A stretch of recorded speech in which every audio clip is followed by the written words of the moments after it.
ನಮಸ್ಕಾರ ಸ್ನೇಹಿತರೆ, ನಾನು ನಿಮ್ಮ ದೀಪಾ ರಾಣಿಶೇಖರ್ ಟ್ರಾನ್ಸ್ಫಾರ್ಮ್ ಲೈಫ್ ಪ್ರೋಗ್ರಾಮ್ಸಿಂದ ಲವ್, ಲೈಟ್ ಆ್ಯಂಡ್ ಗ್ರ್ಯಾಟಿಟ್ಯೂಡ್.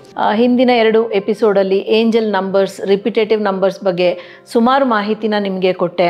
ನೀವೆಲ್ಲ ಅದನ್ನು ತುಂಬ ಆಸ್ವಾದಿಸ್ತೀರಿ ಅಂತ ಅಂದ್ಕೊಂಡಿದ್ದೀನಿ, ತುಂಬ ವಿಷಯಗಳು ತಿಳ್ಕೊಂಡ್ರಿ ಅಂತ ಅಂದ್ಕೊಂಡಿದ್ದೀನಿ. ಮತ್ತು ಅದನ್ನು ನೀವು ಕೆಲವೊಂದು ವಿಷಯನ ಎಕ್ಸ್ಪೆರಿಮೆಂಟ್ ಕೂಡ ಮಾಡಿದ್ದೀರಾ, ಗಮನಿಸಿದ್ದೀರಾ.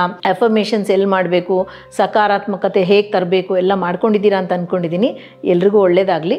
ಮತ್ತು ನಮ್ಮ ಈ ಚಾನಲ್ನ ಸಬ್ಸ್ಕ್ರೈಬ್ ಮಾಡ್ಕೊಂಡಿಲ್ಲ ಅಂದರೆ ಸ್ನೇಹಿತರೆ, ದಯವಿಟ್ಟು ಬೆಲ್ ಐಕನ್ ಕ್ಲಿಕ್ ಮಾಡಿ ಸಬ್ಸ್ಕ್ರೈಬ್ ಮಾಡೋದನ್ನು ಮರಿಬೇಡಿ. ಈ ವಿಡಿಯೋನ ಲೈಕ್ ಮತ್ತು ಶೇರ್ ಮಾಡೋದನ್ನು ಕೂಡ ಮರಿಬೇಡಿ. ಸೊ ಇವತ್ತಿನ ಈ ಸಂಚಿಕೆಯಲ್ಲಿ ಮಿರರ್ ನಂಬರ್ಸ್ 10, 10, 1, 1, 2, 2 ಆ ಥರ ನಂಬರ್ಸನ್ನು ನಾವು ಅದರ ಬಗ್ಗೆ ಮಾತಾಡ್ತಾ ಇದ್ದೀವಿ. ಪ್ರಪ್ರಥಮವಾಗಿ ತಗೋಬೇಕು ಅಂತಂದರೆ 0101 ಅಂದರೆ 1, 1 ಅಂತಂದಾಗ ಅದು ಆ್ಯಂಬಿಷನ್ ಅಂದರೆ ಮಹತ್ವಾಕಾಂಕ್ಷೆಯ ಬಗ್ಗೆ ಹೇಳುತ್ತೆ, ಮತ್ತು ನಾಯಕತ್ವದ ಒಂದು ವಿಷಯಗಳನ್ನು ಹೇಳುತ್ತೆ. ಉದಾಹರಣೆಗೆ ನಿಮಗೆ ಮಹತ್ವಾಕಾಂಕ್ಷೆ ಇದೆ, ಆದರೆ ನಾಯಕತ್ವದ ಒಂದು ಸ್ವಭಾವ ಇಲ್ಲ ಅಂತಂದಾಗ ಆ ಒಂದು ಮಹತ್ವಾಕಾಂಕ್ಷೆನ ಹೇಗೆ ನೀವು ನಿಮ್ಮ ಭುಜದ ಮೇಲೆ ಹೊತ್ಕೊಂಡು ಹೋಗ್ತೀರಾ? ಸೊ ಆ ಒಂದು ನಾಯಕತ್ವದ ಒಂದು ವಿಚಾರಧಾರೆನ ನೀವು ತಂದ್ಕೋಬೇಕು, ಅದನ್ನು ನಿಮ್ಮ ಸ್ವಭಾವದಲ್ಲಿ, ನಿಮ್ಮ ದಿನಚರಿನಲ್ಲಿ ತಂದ್ಕೋಬೇಕು. ಉದಾಹರಣೆಗೆ ನಾಯಕತ್ವ ಅಂತಂದರೆ ಏನು? ಯಾವುದಾದ್ರೂ ಒಂದು ವಿಷಯ ಹಿಡಿದ್ರೆ ಅದನ್ನು ಛಲ ಬಿಡದೆ ಮುಗಿಸ್ಬೇಕು. ಮತ್ತು ಒಂದು ಕಮಾಂಡಿಂಗ್, ಒಂದು ಏನಾದ್ರು ಹೇಳಿದ್ರೆ ನೀವು ಹೇಳಿದ್ರೆ ಆ ಮಾತನ್ನು ಒಪ್ಕೊಳ್ಳೋ ಹಾಗೆ, ಬರೀ ಕಮಾಂಡಿಂಗ್ ಅಂದರೆ ಜೋರು ಮಾಡಿ ದಬ್ಬಾಳಿಕೆಯಿಂದ ಮಾಡೋದಲ್ಲ. ನೀವು ಹೇಳೋ ವಿಷಯಕ್ಕೆ ತರ್ಕಬದ್ಧವಾದ ಒಂದು ಉತ್ತರವನ್ನು ಕೊಡಬೇಕು. ಆ ಉತ್ತರವನ್ನು ಕೇಳಿದಾಗ ಹೌದಲ್ವಾ, ಮಾಡಬೇಕು ಅಂತ ಒಬ್ರಿಗೆ ಅನ್ನಿಸ್ಬೇಕು. ಅದನ್ನು ನೀವು ಮಾಡಬೇಕಾಗತ್ತೆ.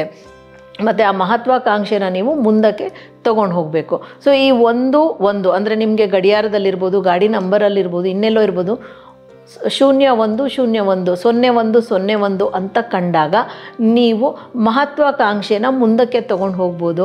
ಮತ್ತು ನಾಯಕತ್ವದ ಒಂದು ಸ್ವಭಾವನ ನಿಮ್ಮಲ್ಲಿ ತಂದ್ಕೋಬೇಕು. ಇದು ನಿಮಗೆ ಡೈರೆಕ್ಟಾಗಿ ಆ ಏಂಜಲ್ಸಿಂದ ಬಂದಂಥ ಮೆಸೇಜ್, ಗೈಡೆನ್ಸ್ ಅಂತ ಅನ್ಕೋಬೋದು. ದಿಕ್ಸೂಚಿ, ಏಂಜಲ್ಸ್ ಕಡೆಯಿಂದ ದಿಕ್ಸೂಚಿ ನಿಮಗೆ ಅಂತ ನೀವು ಅನ್ಕೋಬೋದು. ಮತ್ತು ನೀವು ಆ ಒಂದು ದಿಕ್ಕಿನಲ್ಲಿ ಸಾಕ್ತಾ ಹೋಗಿ. Next number 0202, 0202. 0202 ಅಂದಾಗ ಒಂಥರ ಅತ್ಲಾಗೂ ಇಲ್ಲ ಇತ್ಲಾಗೂ ಇಲ್ಲ, ಅಡ್ಡಗೋಡೆ ಮೇಲೆ ದೀಪ ಇಟ್ಟ ಹಾಗೆ. ನಮಗೆ ಕೂಡ ಕೆಲವೊಂದು ಸರ್ತಿ ಏನೋ ಗೊತ್ತಾಗ್ತಿಲ್ವಲ್ಲ, ಮಾಡಬೇಕಾ ಗೊತ್ತಾಗ್ತಿಲ್ಲ, ಇದು ಸರಿ ಅನ್ಸುತ್ತೆ, ಅದು ಸರಿ ಅನಿಸುತ್ತೆ. ಇದು ನಿಮ್ಮ ವಿದ್ಯಾಭ್ಯಾಸದ ಸಮಯದಲ್ಲಿ ಆಗ್ಬೋದು, ನಿಮ್ಮ ಕೆಲಸದ ಒಂದು ಸಮಯದಲ್ಲಿ ಆಗ್ಬೋದು, ಉನ್ನತ ವ್ಯಾಸಂಗನ ಅಥವಾ ಉದ್ಯೋಗನ ಅಂಥೇಳಿ. ಮತ್ತು ಇನ್ನೂ ಕೆಲವೊಂದು ಸರ್ತಿ ನೀವು ಅರೇಂಜ್ಡ್ ಮ್ಯಾರೇಜ್ ಅಂತ ಹೋದಾಗ ಕೆಲವೊಂದು ಸರ್ತಿ 3-4 ಹೆಣ್ಣನ್ನು, ವಧುವನ್ನು, 3-4 ವರವನ್ನು ನೋಡುವಂಥ ಒಂದು ವಾಟಿಕೆ ಇರುತ್ತೆ ಅರೇಂಜ್ಡ್ ಮ್ಯಾರೇಜ್ ಅಂತ ಬಂದಾಗ. ಆಗ ಯಾವ ಹುಡುಗಿ ಅಥವಾ ಯಾವ ಹುಡುಗನ ಆರಿಸೋದು ಅನ್ನೋದು ಕೂಡ ಒಂದು ಡ್ಯುಯಲ್ಟಿ, ಅಂದರೆ ಕ್ಲಾರಿಟಿ ಇರೋದಿಲ್ಲ.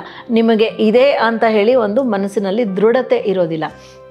ಮತ್ತು ಕೆಲವೊಂದು ಸರ್ತಿ ಆ ಒಂದು ತೆರೆದ ಮನಸ್ಸಿನಿಂದ ಯೋಚನೆ ಮಾಡೋದಕ್ಕೆ ಆಗಲ್ಲ. ಯಾಕೆಂದರೆ ಅದಕ್ಕೆ ಮುಂಚೆಯೇ ನಾನಾ ಥರದ ವಿಷಯಗಳು ಮನಸ್ಸಿನ ಮೇಲೆ ಪ್ರಭಾವವನ್ನು ಬೀರಿರುತ್ತೆ. ಅಂದರೆ ಪ್ರೆಜುಡಿಸ್ ಅಂತ ನಾವು ಇಂಗ್ಲೀಷಲ್ಲಿ ಏನು ಹೇಳ್ತೀವಿ, ಮುಂಗಡವಾಗಿ ವಿಷಯ ಅಲ್ಲಿ ಕೂತಿರೋದ್ರಿಂದ ನಮಗೆ ಹೊಸ ವಿಷಯಕ್ಕೆ ಜಾಗ ಇಲ್ಲ, ಹೊಸ ವಿಷಯಕ್ಕೆ ವಿಚಾರಧಾರಣೆಗೆ ಅಲ್ಲಿ ಅವಕಾಶ ಇರೋದಿಲ್ಲ. ಹಾಗಾಗಿ ಏನಾಗುತ್ತೆ, ಅದ ಅನ್ನೋ ಒಂದು ಆ ಅಡ್ಡಗೋಡೆ ಮೇಲೆ ದೀಪ ಇಟ್ಟ ಹಾಗೆ ಇರುತ್ತೆ. ಸೊ ಆ ಸಮಯದಲ್ಲಿ ನೀವು ಸ್ವಲ್ಪ ಸಮಯವನ್ನು ತಗೊಂಡು ದೀರ್ಘಾಲೋಚನೆಯನ್ನು ಮಾಡಿ, ಅಥವಾ ವಿಷಯದ ಒಂದು ಪರಿಕಲ್ಪನೆ ಇರೋರು, ಈ ವಿಷಯದ ವಿಚಾರ ಗೊತ್ತಿರೋರ ಹತ್ರ ಚರ್ಚೆ ಮಾಡಿ ಏನು ಹೇಗೆ ಅಂತ ಹೇಳಿ ನೀವು ನಿರ್ಧಾರವನ್ನು ತಗೊಳ್ಳಿ. ಅಂದರೆ ಸ್ವಲ್ಪ ನಿಂತು ಸಾಗಿ ಅಂತ ಅರ್ಥ. ಅಂದರೆ ನಿಮಗೆ ಒಂದು ದೃಢತೆ ಇಲ್ಲ, ನಿಮಗೆ ಒಂದು ಕ್ಲಾರಿಟಿ ಇಲ್ಲ, ಸ್ವಲ್ಪ ತಡೆದು ಮುಂದೆ ಹೋಗಿ ಆ ಕ್ಲಾರಿಟಿನ ತಂದ್ಕೊಳ್ಳಿ ಅಂತ ಅರ್ಥ. ನೀವು 02 ಮತ್ತು 02 ನೋಡಿದಾಗ. Next number 0303, 0303. ಇದನ್ನು ನೀವು ನೋಡಿದಾಗ ಸ್ವಲ್ಪ ನೋಡಿ, 2 ಆದಮೇಲೆ 3 ಹಾಗೇನೆ. ಸ್ವಲ್ಪ ನಿಧಾನಿಸಿ, ಸ್ವಲ್ಪ ಅಪಾಯವಿರೋ ಸಾಧ್ಯತೆ ಇದೆ, ಸ್ವಲ್ಪ ಹುಷಾರಾಗಿ ಸಾಗಿ. ನಂಬೋ ಅಷ್ಟು ಒಳ್ಳೆಯ ವಿಷಯವಲ್ಲ ಇದು, ನಂಬಿಕಾರ್ಹವಲ್ಲ. ಸೊ ನೀವು ವಿಷಯವನ್ನು ತಿಳ್ಕೊಳ್ಳಿ. ಅವರು ಯಾಕೆ ನಿಮಗೆ ಮಾತ್ರ ಹೇಳಿದ್ರು, ಬೇರೆಯವ್ರಿಗೆ ಹೇಳಿಲ್ಲ, ಅಥವಾ ಯಾಕೆ ನಿಮ್ಮ ಡೀಟೇಲ್ಸನ್ನು ಕೇಳಿದ್ರು, ನೀವು ಪಕ್ಕ ಅವ್ರ ಮೇಲೆ ನಂಬಿಕೆ ಇದೆಯಾ, ನಿಮಗೆ ಎಷ್ಟರ ಮಟ್ಟಿಗೆ ಅವ್ರಿಗೆ ಗೊತ್ತು, ಈ ಥರ ನಾನಾ ವಿಷಯಗಳನ್ನು ನೀವು ತಿಳ್ಕೊಂಡು ಮುಂದಕ್ಕೆ ಹೋಗಿ, ನಿಧಾನಿಸಿ ಮುಂದಕ್ಕೆ ಸಾಗಿ ಅಂತ ಅರ್ಥ. ಮತ್ತೊಂದು ಅರ್ಥ ಏನು ಅಂತಂದರೆ ಟಾಕ್ಸಿಕ್, ಅಂದರೆ ಒಂಥರ ವಿಷವರ್ತುಲ ಅಂತ ಹೇಳ್ಬೋದು. ಅಂದರೆ ವಿಷಾನಕ ವಿಷಯ ಅಂದರೆ ಕೆಟ್ಟ ವಿಷಯಗಳಿಂದ ತುಂಬಿಕೊಂಡಿದೆ.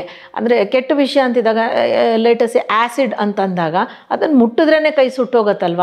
ಸೊ ಆ ಥರ ಒಂದು ವ್ಯಕ್ತಿತ್ವ ಕೆಲವರಲ್ಲಿರುತ್ತೆ. ಅವ್ರು ನಮ್ಮ ಜೊತೆ ಇದ್ರೇ ನಮಗೆ ಬರೀ ಕೆಟ್ಟದನ್ನೇ ಮಾಡ್ತಾ ಇರ್ತಾರೆ. ಅದೇ ಥರ ನಮ್ಮ ಒಂದು ಶಕ್ತಿ ಏನಿರುತ್ತೆ ಅದನ್ನು ಸರ್ರ್ ಅಂತ ಆಯಸ್ಕಾಂತದ ಹಾಗೆ ಎಳೆದು ಬಿಡ್ತಾರೆ. ಅಂದರೆ not in a good way, ಒಳ್ಳೆಯ ರೀತಿ ಅಲ್ಲ, ಮ್ಯಾಗ್ನೆಟಿಕ್ ಅಲ್ಲ. ಅಂದರೆ ನಮ್ಮ ಶಕ್ತಿಯನ್ನು ಅವರು ತೆಗೆದು ನಮ್ಮನ್ನು ವೀಕ್ ಮಾಡ್ತಾ ಇರ್ತಾರೆ. ಕಣ್ಣು ದೃಷ್ಟಿನೂ ಇದನ್ನೇ ಹೇಳೋದು. ಕೆಲವೊಂದು ಮದುವೆ ಮುಂಜಿಗೆ ಹೋದಾಗ ನೀವೇನೂ ಮಾಡಿರಲ್ಲ, ಸುಮ್ಮನೆ ಹೋಗ್ತೀರಾ ಬರ್ತೀರಾ, ಎಷ್ಟು ಸುಸ್ತಾಗತ್ತೆ ಅಂದರೆ ಕೆಲವರು ನಿಮ್ಮ ಆ ಎನರ್ಜಿನ ಎಳ್ಕೊಂಡ್ಬಿಟ್ಟಿರ್ತಾರೆ, ನಿಮ್ಮ ಶಕ್ತಿಯನ್ನು ಅವರು ತೊಗೊಂಡ್ಬಿಟ್ಟಿರ್ತಾರೆ, ಆವಾಗ ಸುಸ್ತಾಗತ್ತೆ. ಸೊ ಈ ಮೂರು ಕಂಡಾಗ ಆ ಥರ ಒಂದು ವಿಷಯ ಇದೆ ಅಂತ ಅರ್ಥ. ಸೊ 2 2 3 3 ಬಂದಾಗ ನಿಧಾನಿಸಿ ಮುಂದಕ್ಕೆ ಹೋಗೋದು ತುಂಬ ಒಳ್ಳೆಯದು. ನೆಕ್ಸ್ಟ್ ನಂಬರ್ 0404 0404 ಇದು ಬಂದಾಗ ಶಕ್ತಿಯ ಸಂಕೇತ. ಶಕ್ತಿನೂ ಇರುತ್ತೆ, ಅಂದರೆ ಆ ಶಕ್ತಿನ ನೀವು ಹೇಗೆ ಬೇಕೋ ಹಾಗೆ ತಿರುಗಿಸ್ಕೋಬೋದು. ಉದಾಹರಣೆಗೆ ನೀರು ಅಂತಂದರೆ ಫ್ಲೆಕ್ಸಿಬಿಲಿಟಿ ಅಲ್ವಾ, ಹೇಗಂದರೆ ಹಾಗೆ ಬಳಕೆ ಹೋಗುವಂಥದ್ದು ನದಿ ಇರ್ಬೋದು, ನೀರಿರ್ಬೋದು. ಆದರೆ ಅದೇ ನದಿ ಉಕ್ಕಿ ಹರಿದಾಗ ಎಷ್ಟು ಶಕ್ತಿ ಇರುತ್ತೆ ಅಂತಂದರೆ ಯಾವುದನ್ನು ಬೇಕಾದರೂ ಅದು ನಿರ್ಮೂಲ ಮಾಡಿಬಿಡ್ಬೋದು, ಅಷ್ಟು ಶಕ್ತಿ ಇರುತ್ತೆ. ಶಕ್ತಿಯಲ್ಲೇ ಆ ಮೃದುತ್ವ ಕೂಡ ಬರುತ್ತೆ. ಅದೇ ಥರ ಪವರ್, ಅಧಿಕಾರ ಮತ್ತು ಅಲ್ಲಿ ಅಹಿಂಸೆ, ಇದು ಎರಡೂ ಸೇರಿದಾಗ ಅದು ಒಳ್ಳೆಯದಲ್ಲ. ಸೊ ಸ್ಟ್ರೆಂತನ್ನು ಟ್ಯಾಪ್ ಮಾಡ್ಕೊಳ್ಳಿ, ಅಂದರೆ ಶಕ್ತಿಯ ಮೇಲೆ ನಿಮ್ಮ ಗಮನ ಇರಲಿ. ಮತ್ತು ನೀವು ಹುಷಾರಾಗಿರಿ.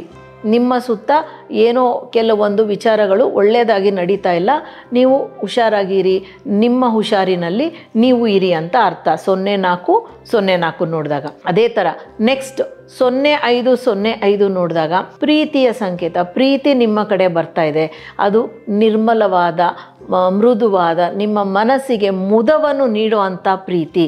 ಆದರೆ ಈ ಪ್ರೀತಿಯ ಮಧ್ಯದಲ್ಲೂ ಎಲ್ಲೋ ಒಂದು ಅಪಾಯ ಇದೆ. ಅಂದರೆ ಈ ಪ್ರೀತಿ ಮಾಡೋರಿಂದ ಅಲ್ಲ, ಅದು ಪರಿಸರದಿಂದಿರ್ಬೋದು, ಬೇರೆ ವ್ಯಕ್ತಿಗಳಿಂದ ಇರ್ಬೋದು, ಒಂದು ಸ್ವಲ್ಪ ಅಪಾಯ ಕೂಡ ಇದೆ.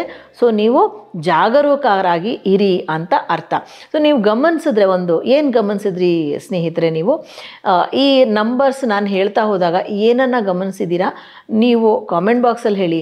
ಮುಂದಿನ ಸಂಚಿಕೆಯಲ್ಲಿ ನೀವು ಏನನ್ನು ಗಮನಿಸೋದನ್ನು ನಾನು ಎದುರು ನೋಡಿದೆ ಅನ್ನೋ ವಿಷಯನ ನಾನು ನಿಮಗೆ ಹೇಳ್ತೀನಿ.